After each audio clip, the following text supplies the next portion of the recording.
Bienvenidos, sean muy bienvenidos y muchas gracias.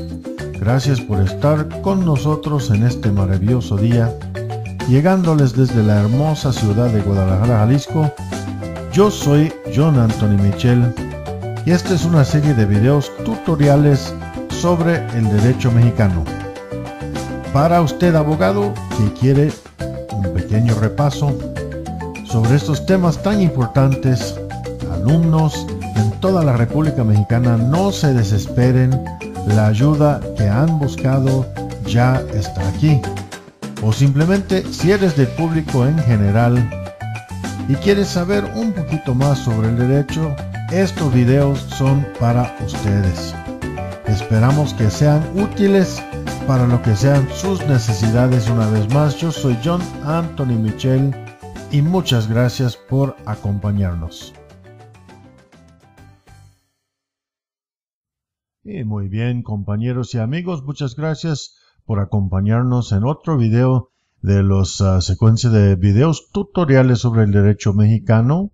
Estamos hablando en esta secuencia actual sobre el derecho mercantil mexicano y este video se trata específicamente sobre la Organización Mundial del Comercio. Y bien, vamos a comenzar platicando un poco sobre el propósito de tal organización.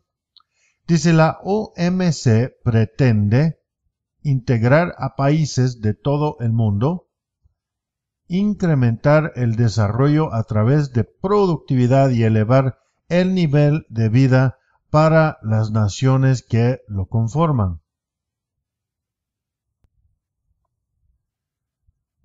Y bien, con tales fines podemos mencionar uno de los grandes acontecimientos en el intercambio, en el comercio mundial. Dice el Acuerdo General sobre Aranceles y Comercio, o en inglés como se le llama comúnmente General Agreement on Tariffs and Trade, o como le dicen a veces el GATT, G-A-T-T, GATT. Entonces dice, con la firma de los acuerdos de Marrakech, no sé si estoy diciéndolo bien, pero ahí está la palabra en pantalla, 15 de abril 1994, se concluyeron 8 años de arduas negociaciones en la ronda de Uruguay del Acuerdo General sobre Aranceles, Aduaneros y Comercio. Uno de los mayores éxitos de la ronda fue la creación de la Organización Mundial del Comercio. Como respuesta a los nuevos retos del comercio internacional, dice aquí que los efectos del progreso tecnológico y el comercio de servicios en los flujos comerciales. O sea, el mundo va cambiando, entonces vamos adaptándonos con nuevos reglamentos. Segundo, el papel de la empresa transnacional en el proceso de la globalización del comercio. Es una cosa que va sucediendo, las empresas se van tomando un camino de globalización, se van entrando en más y más mercados, más países del mundo, y donde cada país antes tenía sus propias empresas, pues ahora ya son empresas transnacionales que se están tomando las riendas en el comercio mundial.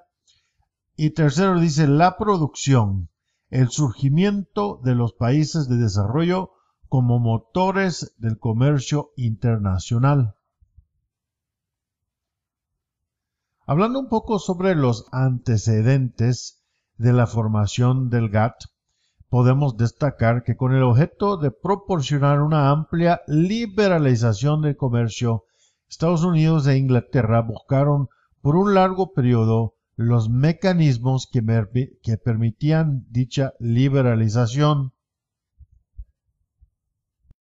Hablando un poco sobre la historia, más o menos estamos comenzando la historia de esta situación. Era más fuerte Estados Unidos, Inglaterra, al término de la Segunda Guerra Mundial. Hubo una situación más bien como una secuencia de reuniones entre los países, principalmente los países ganadores de la Segunda Guerra Mundial, y se llaman los acuerdos de Bretton Woods, que tuvo lugar en 1944, y de ahí nace dos organizaciones muy importantes en el mundo, primero siendo el Banco Mundial y segundo el Fondo Monetario Internacional. Entonces habían más reuniones en Londres, 1946, en una parte de Nueva York se llama Lake Success en 1947, donde se modificó algunos proyectos que habían comenzado en Londres en 1945. Y en los meses entre marzo y agosto de 1947 se reúnen los países en Ginebra, Suiza, y ahí se proponen se proponen estas dos cosas: el Acuerdo General sobre Tarifas Aduaneras y Comercio, o sea, GATT, y un proyecto de Carta de Comercio Internacional que se llama la Organización Internacional de Comercio. Dice que el Acuerdo General sobre Tarifas Aduanales, GATT, se formó el 30 de octubre de 1947 en Ginebra. Fue firmado por 23 países miembros de la ONU y entró provisionalmente en vigor el 1 de enero de 1948. O sea, estamos hablando de más de 60 años atrás, al terminar la Segunda Guerra Mundial, que ya recordamos que terminó en 1945, y en 1948 los ganadores de la Segunda Guerra Mundial, principalmente, como hemos mencionado, Estados Unidos e Inglaterra, pues impulsan este gran cambio en el mundo, en el comercio mundial, pues. Cuando entró en vigor el GATT el 1 de enero de 1948, lo ratificaron 7 países que aquí aparecen, siendo Bélgica, Canadá, Estados Unidos, Francia, Holanda, Luxemburgo y Gran Bretaña, o sea, Inglaterra. Entonces cabe pensar un poco qué es el GATT.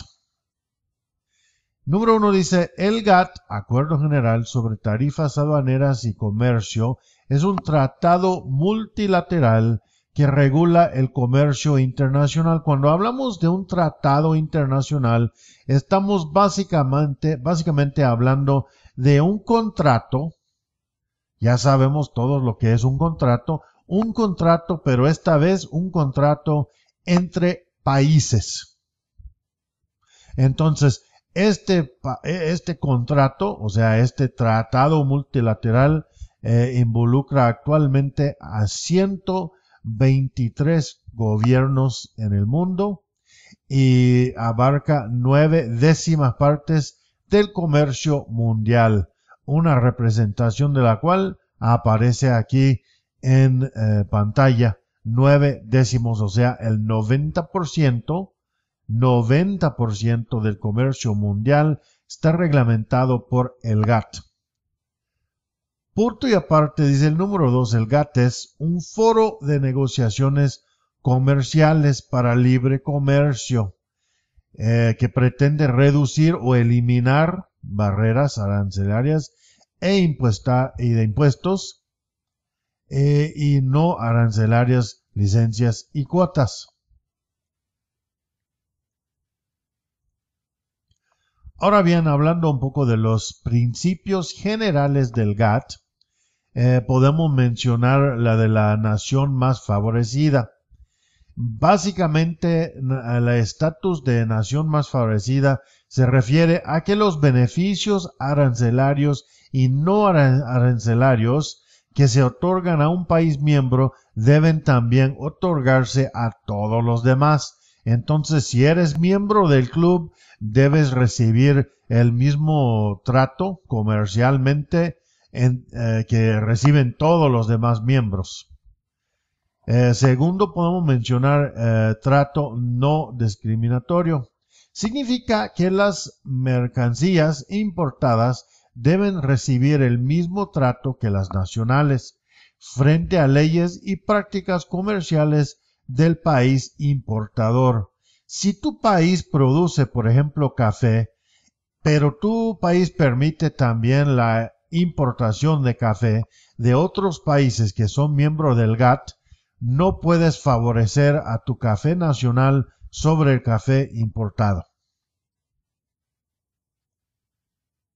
Siguiendo adelante con más principios generales del GATT, podemos mencionar la consolidación arancelaria. Dice, son aranceles convenidos ante el GATT por países miembros. En otras palabras, va a ser un solo arancel, un solo impuesto por producto importado, sea de donde se importe, mientras sea el importador y entre los dos países, si los dos países, el que importa y el que exporta el producto, son miembros del GATT, los aranceles tienen que ser iguales para todos los países miembros. También cabe mencionar la protección arancelaria. Dice, cuando un país requiere proteger a su industria nacional, el GATT indica que esta protección se otorga a través de aranceles y no a través de otras medidas comerciales, como por ejemplo lo que serían las cuotas y los permisos, salvo en circunstancias excepcionales. También siguiendo más adelante con principios generales del GATT, podemos mencionar la eliminación de restricciones cuantitativas. Están prohibidas, dice, las cuotas y licencias de importación. Sin embargo, en productos agropecuarios, textiles y otros productos de interés para los países en desarrollo, existen ciertas restricciones. Punto y aparte, solución de diferencias.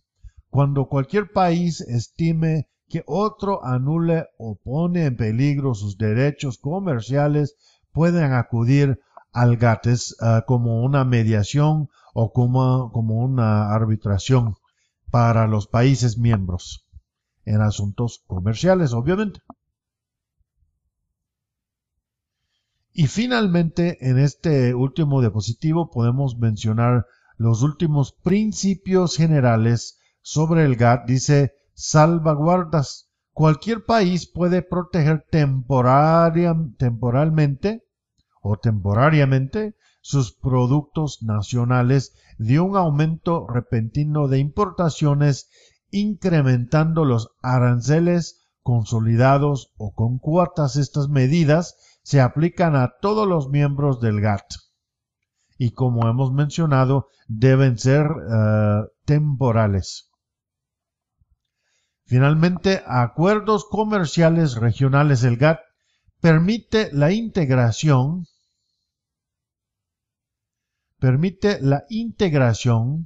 entre las economías de los países miembros en cualquiera de las dos modalidades, unión aduanera o zona de libre comercio.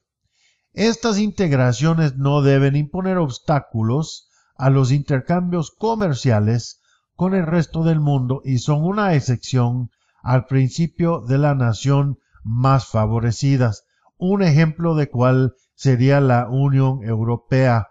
O sea, si tú vas a importar un producto a Europa, solo pasa por aduanas una sola vez y esto abarca la autorización de importación a todos los países miembros de la Unión Europea. Sería un buen ejemplo de este tema. Entonces, muchas gracias a todos. Eso concluye con el video de hoy.